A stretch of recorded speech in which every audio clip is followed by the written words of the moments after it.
Yeah, thank you very much. It's been great to be here and see all the wonderful other projects.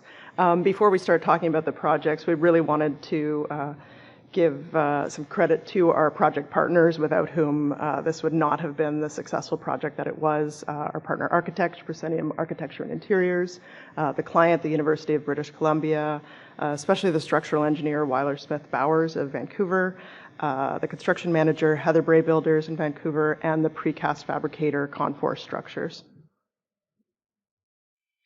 So the MacLeod Building, this is a fairly modest project. It houses UBC's Department of Electrical and Computer Engineering.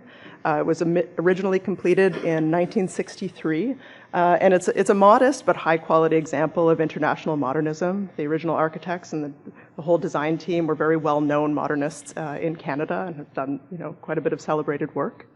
But in keeping with its vintage, it's probably unfair to say no seismic consideration, but next to no seismic consideration at the time, both just in terms of the local market's understanding of seismic ductility requirements, and also it's really only been the last few decades since we've understood that Vancouver is actually within a major seismic zone and is expecting a megathrust earthquake within the next, foreseeable but unfortunately unpredictable future. So this is a client that has a building stock, which many of the buildings have a very, very high collapse risk, including this one.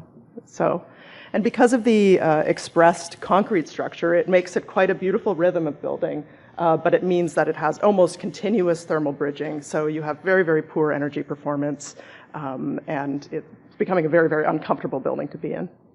So the project is part of UBC's Comprehensive Renewal Program, which has a number of sort of related aims, but really ends up renewing the existing building stock without the ecological and embodied carbon impacts of wholesale demolition and development on new sites. So the first goal was a resilience-focused seismic upgrade. So this goes beyond the current essentially life safety focus of the British Columbia Building Code to prioritize, in a similar way to we hear a lot of California projects doing, that efficient reoccupation following a major quake. It also involved a complete envelope and mechanical and electrical systems upgrade, which targeted new construction level sustainability and energy targets. So the same as if we were building new, but of course leveraging the existing. And as part of this, a full interior retrofit. So the university and the department's values and pedagogy have changed a lot since 1963. So within this existing framework, gave us an opportunity to reimagine the building and essentially create something new. And at the same time, addressing all of the university's deferred maintenance. Steve's going to talk specifically about the way we use concrete actually as part of a high-performance cladding system that has achieved exceptional results. But I wanted to note the ingenuity that was required, especially by the concrete trade and the structural engineers, to work with the existing structure, including some fairly advanced modeling to do foundation upgrades using a lot of micropiles in a constrained situation, and also some pretty great use of shotcrete for shear upgrades using the existing shear walls as a single-sided form. So it was really a great project to be able to participate in. And I get to talk about the architecty stuff. I feel like there's a lot of engineers. Architects are super excited. I wanted the ACI to realize that I think right now architects are incredibly excited about the opportunities, the expressive and sustainability opportunities that concrete offers. This is an analysis of the facade of the existing building, and this is what we came up with. And what we did was rebuild the building seismically, rebuild its mechanical systems, but also create a very energy efficient building envelope using concrete to create, first of all, an envelope with almost no thermal bridging, and an envelope that has solar shading built in, completely vertical and horizontal, all in concrete. So we're super excited about the possibilities, the expressive and sustainability opportunities of concrete structure and concrete as facade systems as well. So, use us to promote your concrete, okay? And this is just an example of the levels of insulation that we were able to achieve on the building. The energy targets are super, super high. And, to our minds, the integration of vertical and horizontal shading is an opportunity to create beauty and patina, light and shadow, and we think the precaster did a gorgeous job of architectural expression on a very small project, very cost effectively, because it's all repeated panels that we developed and analyzed.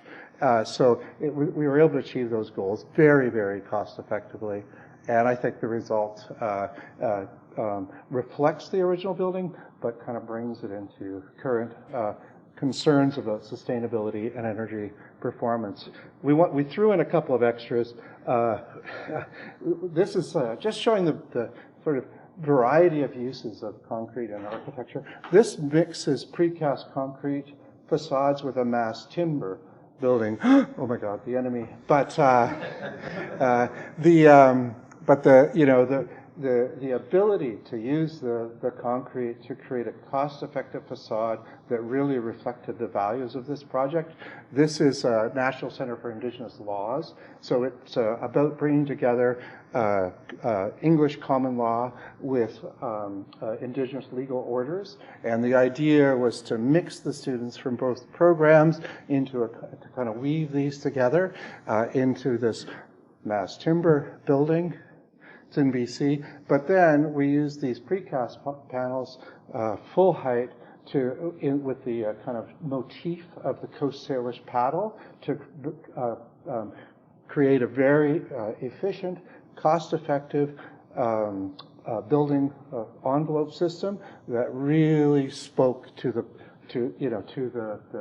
ideals of the project. And again, this beautiful light and shadow that's available by the depth and expression of concrete facades, and complete, interesting detailing. In this project, a layer of drainage mat is added to get a sort of like I would call it a third drainage plane into the precast. So it's got the two caulking ones plus a third one. So very interesting new thinking about detailing of concrete facades as well. And finally, another example. Looks like a stone building, but it's actually a concrete building with precast concrete facades. And the whole challenge was, it's a beautiful site, nationally historically listed campus, Morgan State University. And our challenge was to place a building between the historic quad and the more modern Morgan Commons, and to find an architecture that would be modern, attractive to young students, but yet fit into this very historic site. So we used a concrete building. One of the key ideas of the staff was to create this flow to student services, this kind of natural, architectural flow that will guide you to where you want to go to receive the services that you want. So you can see that using a concrete structure, we're able to create that kind of draw into the campus, and then through and into the various services. And then the whole building is clad with precast concrete that is faced with, strangely, an Ontario stone that blended very beautifully with the existing Morgan stone. So we're able to create this kind of modern building, but that feels very connected to the campus. And you can see Holmes Hall Tower and how the building defers to it. And using precast concrete, we're able to get depth, patina, and shadow into the elevations that really goes nicely with the historic buildings, which we respected very, very much, and also that kind of sculptural flow using a concrete structure. And this is how we organized and found cost-effective solutions, designing each panel with as much repetition as possible, most fabricated off-site, carried to site, and then installed. So a very, very rapid installation on site. And so we really just wanted to tell everyone at the ACI that the possibilities are kind of unlimited, that it's a very exciting time to think about the use of concrete, both in terms of expression and very much so in terms of sustainability and energy performance as well.